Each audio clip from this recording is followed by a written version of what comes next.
Bonjour à tous et bienvenue dans votre journal des produits de bourse de l'Obsat du vendredi 31 mai.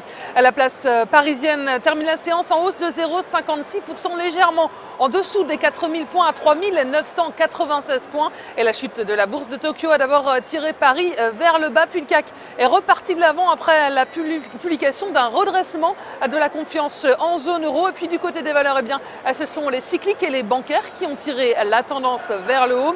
AXA grimpe notamment d'1,76%, Crédit Agricole est à plus 1,30%.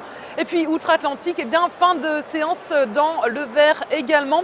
Les marchés sont repartis de l'avant malgré des statistiques décevantes sur le front du chômage. Hausse surprise des inscriptions hebdomadaires à 354 000 contre 340 000 attendus. Et bonne nouvelle par contre dans le secteur de l'immobilier. Les promesses de vente de logements aux États-Unis ont atteint leur plus haut niveau en 3 ans et la croissance américaine reste soutenue par la consommation. Le PIB des États-Unis progresse de 2,4%. C'est un tout petit peu moins que prévu. Et globalement, on voit que l'austérité se fait sentir, mais l'hypothèse d'un coup de frein de la politique de la Fed est toujours d'actualité en cas d'embellie de l'économie américaine et notamment du marché du travail. Et c'est ce qu'a confirmé en tout cas cette semaine le président de la Fed de Boston.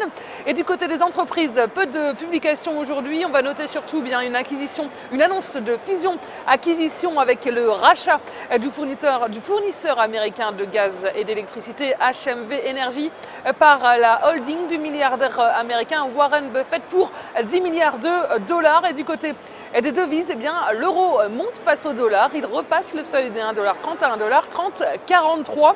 Et on s'intéresse aujourd'hui au groupe de construction Saint-Gobain. Et d'un point de vue graphique, le titre valide une figure de retournement en tête et épaules inversée.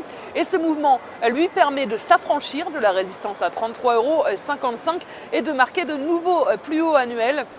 Il est par ailleurs soutenu par ses moyennes mobiles à 20 et 50 jours qui, elles, sont positivement orientées. Et de son côté, l'indicateur de vitesse RSI s'inscrit au-dessus de sa ligne de signal à 50 € en n'étant pas encore en territoire de surachat.